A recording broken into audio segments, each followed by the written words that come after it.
Hi guys, welcome to S9 Telugu YouTube channel. నా పేరైతే షాజహాన్.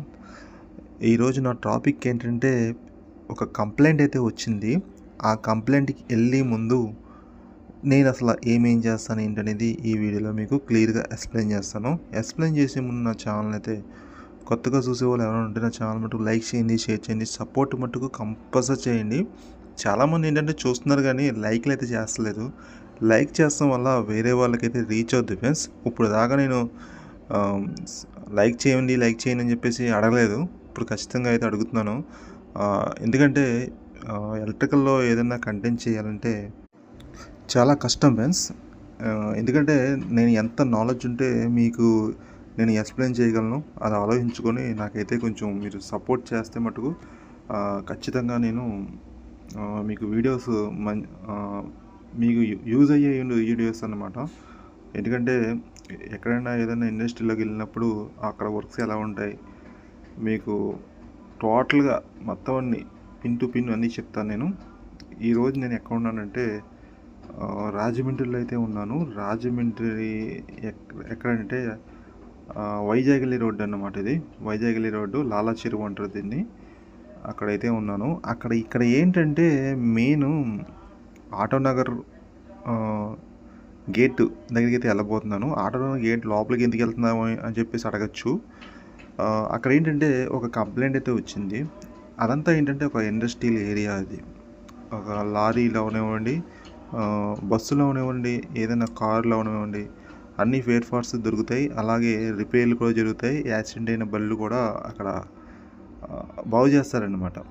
ఈ వరకు విజయవాడలో ఆటోనగర్ అంటే పెద్ద పేరు. ఆ తర్వాత ఏంటంటే ఇక్కడ రాజమండ్రిలో కూడా రీసెంట్గా ఒక 10 సంవత్సరాల నుంచి స్టార్ట్ అయిందనమాట ఇది. ఇక్కడ ఈ పక్కనంతా ఏంటంటే హౌసింగ్ బోర్డు. ఇదంతా హౌసింగ్ బోర్డు. ఇక్కడికి రావాలంటే చాలా భయం వేసేది అనమాట. ఈ వరకు 10 సంవత్సరాల క్రితం ఇదంతా ఏంటంటే పాలిస్ట్ కింద ఉండేది. ఇప్పుడు ఏంటంటే చాలా డెవలప్ అయిపోయింది. హౌసింగ్ బోర్డు కొంచెం ఎదరికి వెళ్ళగానే మనకి ఆటోనగర్ అయితే తగులుద్ది. ఆటోనగర్ పక్కనే మనకి పుష్కరవనం పార్క్ ఏరియా ఉంది కదా, అదైతే ఉంది. ఇదంతా ఏంటంటే పెద్ద అడవి అన్నమాట. ఈ అడవిలో ఒక పార్క్ ఉంది. ఇందులో ఏంటంటే పెళ్ళైన కపుల్స్ వీళ్ళందరూ వచ్చి ఇక్కడ బాగా ఎంజాయ్ చేస్తారు.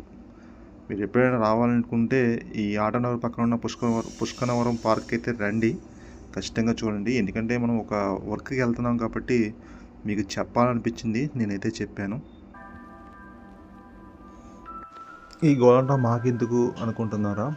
ఏంటంటే ఫ్రెండ్స్, మనం ఏదైనా ఒక వర్క్కి వెళ్ళినప్పుడు దాని మీద చాలా నాలెడ్జ్ అయితే మనకు ఉండాలి. అక్కడికి వెళ్ళిన తర్వాత మనం ఆ వర్క్ కంప్లీట్గా చేసి రావాలన్నమాట. చేసి వస్తేనే మన దగ్గర ఒక టాలెంట్ ఉన్నట్టు అనమాట. నేను ఎంత టాలెంట్ ఉన్నా సరే నాకు ఏదో ఒకటి తక్కువ వచ్చిందని చెప్పేసి నేను ఫీల్ అవుతూ ఉంటాను. ఎందుకంటే నాకు వర్క్ అంటే అంత ఇష్టం. ఎక్కడికైనా వెళ్ళి చెయ్యాలి, మనకి ఏ అవుట్డోర్ అయినా ఎక్కడికైనా క్యాంప్కైనా వెళ్ళి చెయ్యాలంటే నాకు చాలా ఇష్టం అనమాట. అలాగే ఇక్కడ ఏంటంటే ఆటోనగర్లో ఏంటంటే ఇండస్ట్రియల్ ఏరియా ఇది. లోపలికైతే నేను వీడియో పర్మిషన్ ఉందో లేదో తెలీదు. అక్కడైతే నేను వెళ్ళేది ఏంటంటే నేను చూపించాలి అనుకుంటలేదు ఆ ఇండస్ట్రియల్ ఏరియా. ఎందుకంటే నేను ఏంటంటే దీన్ని వీడియో అయితే వాళ్ళకి తెలియకుండా నేను తీస్తున్నాను అనమాట. కొంతమందికి ఏంటంటే వీడియో తీసినప్పుడు కొంత నచ్చదు. ఎందుకు తీసాం మా పర్మిషన్ లేకనా అని చెప్పి అడుగుతారు. అందుకని ఆ మాట మనం ఎందుకు అనిపించుకోవాలి? ఒకవేళ మన వీడియోలు చూస్తుంటే వాళ్ళు ఏమైనా అడిగితే వాళ్ళు ఏమైనా తీయమంటే మనం తీయచ్చు, కానీ వాళ్ళ పర్మిషన్ లేకుండా అస్సలు మనం తీయకూడదు. దాని గురించి ఏంటంటే నేను అక్కడికి వెళ్ళిపోయాను. ఆ ఇండస్ట్రియల్ ఏరియా అయితే చూపించలేదు మీకు. ఇక్కడ ప్యానల్ బోర్డు అయితే కంప్లైంట్ వచ్చింది. ఈ కంప్లైంట్ ఏంటంటే ప్యానల్ బోర్డు అయితే ట్రిప్ అయిపోతుంది. ఇది ఎక్కడ ట్రిప్ అవుతుంది ఏంటనేది నేను చూస్తున్నాను. ఇక్కడ ముందు ఏంటంటే మనం ఇక్కడికి వచ్చిన వెంటనే ఏంటంటే ముందు కంట్రోల్ వైరింగ్ చూసుకోవాలి. కంట్రోల్ వైరింగ్లోనే ఉంటుందంతా మొత్తం అంతా కంట్రోల్ వైరింగ్లోనే ఉంటుంది.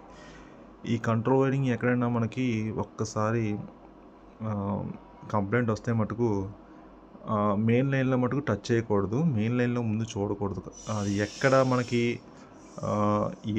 దేనివల్ల మనకి ట్రిప్ అవుతుంది ఏంటనేది ముందు మనం చెక్ చేసుకోవాలి. ప్రతీదీ చెక్ చేసుకోవాలి. ఒక్కటని కాదు, ప్రతీదీ చెక్ చేసుకోవాలి. సప్లై ఎలా వస్తుంది, వోల్టేజ్ ఎలా వస్తుంది, అన్నీ చెక్ చేసుకోవాలి. ఇక్కడ మనకి డీసీ మీద ఇది కార్డ్ రిలే మీద ఆటోమేటిక్ మాన్యువల్ అనమాట ప్యానల్ బోర్డ్ ఇది. ఇది కార్డ్ రిలే ఇది. ఇవి కూడా ఒక్కోసారి రిలేస్ పోతూ ఉంటాయి. మనం ఇవన్నీ ఒక్కటని కాదు, ప్యానల్ బోర్డు మీద మొత్తం అంతా నాలెడ్జ్ అయితే మనకైతే ఉండాలి. లేకపోతే మటుకు అస్సలు మనం చేయలేము. ఇవి ఏంటంటే ఏవిబి డ్రైవ్స్ అన్నమాట. ఇవి స్పీడ్ కంట్రోల్ చేస్తా కన్వేర్. నాకు ఏంటంటే ఇక్కడికి వచ్చి నేను గంట అయింది. ఇది కంప్లైంట్ ఏమొచ్చింది ఏంటనేది ఒకటొకటి చెక్ చేసుకుంటూ వస్తున్నాను. అయినా సరే అర్థం కావట్లేదు ఇది ఎక్కడ కంప్లైంట్ వచ్చింది ఏంటనేది. సరే ఇది ఇలా కాదని చెప్పేసి మిషన్ అయితే ఆన్ చేశాను. ఆన్ చేసిన తర్వాత నేను అది ఎక్కడ ట్రిప్ అవుతుందని చెప్పి చూస్తే అది ఒక చోట అయితే ట్రిప్ అవుతుంది. ఇది ఇక్కడ ప్యానల్ బోర్డులో కంప్లైంట్ అయితే కాదు. ఆ కంప్లైంట్ ఏంటి మీరు గెస్ట్ చేయండి. మీకు ఏమైనా ఐడియా ఉంటే ఒకసారి మీరు కూడా ఏం కంప్లైంట్ వచ్చింది ఏంటనేది నాకైతే కామెంట్ అయితే పెట్టండి. అంత ఓపిక లేదంటారా? సరే నేనే చెప్తానులేండి. ఇక్కడ ఏంటంటే ఈ మిషనరీ ఇప్పినప్పుడు మనం ఇక్కడ ఈ మోటార్స్ ఉన్నాయి కదా, ఈ మోటార్స్ ఇక్కడ ఇందులో ఒక 8 హీటర్స్ అయితే ఉన్నాయి. ఈ 8 హీటర్లో ఇవన్నీ బాడీకి వస్తున్నాయి అన్నమాట. బాడీకి వస్తుంటే ఇవన్నీ నేను చెక్ చేసి ఓపెన్ చేశాను. ఓపెన్ చేస్తేనే పెద్ద టాస్క్. ఇందులో 3 హీటర్లు అయితే పోయినాయి. అవి అయితే నేను మార్చేసాను. బాడీకి వచ్చేస్తున్నాయి. బాడీకి వస్తే మటుకు ఇది ఏంటంటే ట్రిప్ అయిపోద్ది. ఎంత ట్రిప్ అవుద్దంటే ఇక్కడ ఈ మిషనరీ అంతా ఉంది కదా, ఇదంతా ఆటోమేటిక్ సిస్టమ్. ఏదన్నా చిన్న ఫాల్ట్ వచ్చినా సరే ఈ ప్యానల్ బోర్డులో మటుకు మనకి వెంటనే ట్రిప్ అయిపోద్ది. దీంట్లో సెన్సార్స్ ఉంటాయి. మనకి లెవెల్ సెన్సార్, వాటర్ సెన్సార్ కూడా ఉంటుంది. ఇది వాటర్ ట్యాంక్ అనమాట. ఈ వాటర్ ట్యాంక్లో వాటర్ పోసి మనం ఉంచితే ఇది 80 degrees వచ్చేటప్పటికి ఇది ఆన్ అయ్యి 80 degrees వచ్చేటప్పటికి ఆఫ్ అయిపోద్ది అనమాట. ఆఫ్ అయిపోయి మనకి ఈ హీటింగ్ 80 degrees అయితే సరిపోద్ది అనమాట. దాని గురించి ఏంటంటే ఇలాగా దీన్ని డిజైన్ చేశారు. మీకు ఒకవేళ అర్థమవుతుందా, అర్థం కావట్లేదా? అర్థం కాకపోతే నాకైతే కామెంట్ పెట్టండి. ఎందుకంటే ఇలాంటి వీడియోలు తీయాలంటే చాలా కష్టం ఫ్రెండ్స్. వీటి గురించి ఎక్స్ప్లెయిన్ చేయాలన్నా కూడా చాలా కష్టం అనమాట. ఇందులో మనకి ఏది బాడీకి వస్తుంది, ఏది బాగుంది, ఇందులో 3 phase మీకు తెలియదు ఏముంది. కరెంట్ దగ్గర ఎవరైనా ఒకటే, ఎవరిని వదలన్నమాట కరెంటు. మనం ఎంత జాగ్రత్తగా మనం వర్క్ చేయాలంటే అంత జాగ్రత్తగా మనం వర్క్ చేయాలి. ఈ వర్క్ చేసినప్పుడు మనం తీసుకోవాల్సిన జాగ్రత్తలు ఏంటి, మనం ఎలా చేయాలి వర్క్, ఇండస్ట్రీలో వెళ్ళినప్పుడు మనం ఏది చెక్ చేయాలి, ఏది చెక్ చేయకూడదు అనేది మనకు ఒక నాలెడ్జ్ అయితే కంపల్సరీ మనకి ఉండాలన్నమాట. లేకపోతే మటుకు చాలా కష్టం ప్లస్. నేనేంటంటే ఇక్కడ టెస్ట్ ల్యాబ్స్లో అయితే దీన్ని చెక్ చేస్తున్నాను. అంటే మల్టీమీటర్ మీద కూడా చెక్ చేయొచ్చు.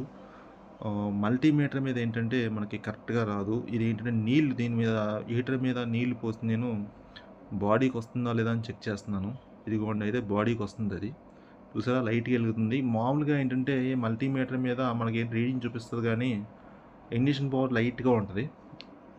ఇది చిన్న ఎర్తింగ్ కూడా రాకూడదు. వచ్చిందంటే మనకు మిషన్ అయితే రన్నింగ్ అయితే అవదన్నమాట. ఎందుకంటే అలా డిజైన్ చేసాను దీన్ని. ఇది ఎక్కడికక్కడ ఈ ఎలిమెంట్ ఉంది కదా, ఎలిమెంట్ ఎక్కడైనా మనకి చిన్న హోల్స్ పడినా సరే మనకి దాంట్లో వాటర్ వెళ్ళిపోయి బాడీకి వచ్చేస్తుంది. ఇవన్నీ మనం చెక్ చేసుకోవాలి. మనం చాలా జాగ్రత్తగా వైరింగ్ 3 phase వైరింగ్ చేస్తున్నాం అంటే చాలా జాగ్రత్త చెక్ చేయాలి. ఇది ఏంటి 3 phase సంబంధించిన హీటర్ అనమాట ఇది. ఓకేనా, ఇది పొడుగు వచ్చి మీటర్ పొడుగు అయితే ఉంటుంది అనమాట ఈ హీటర్. దీన్ని ఎంత జాగ్రత్తగా చెక్ చేయాలంటే అంత జాగ్రత్త చెక్ చేయాలి. ఓకేనా, మీకు ఏం అర్థమైంది కదా వీడియో? అర్థం కాకపోతే నాకైతే కామెంట్ పెట్టండి. ఓకేనా, నా వీడియో నచ్చితే లైక్ చేయండి, షేర్ చేయండి, సబ్స్క్రైబ్ చేయండి, సపోర్ట్ మటు కంపల్సరీ చేయండి. ఈ వీడియో ఏంటంటే ఇండస్ట్రీలో తెలియకుండా ఈ వీడియో చేశాను. వాళ్ళు పర్మిషన్ అడిగి ఒకవేళ పర్మిషన్ ఇస్తే మటుకు మీకు మంచి వీడియో తీసుకొస్తాను. ఓకేనా, జై హింద్, మీ షాజహాన్. నెక్స్ట్ వీడియోలో మళ్ళీ కలుద్దాం. ఇలాంటి వీడియోలు వస్తాయండి, చూడండి, ఆదరించండి. ఓకేనా, జై హింద్.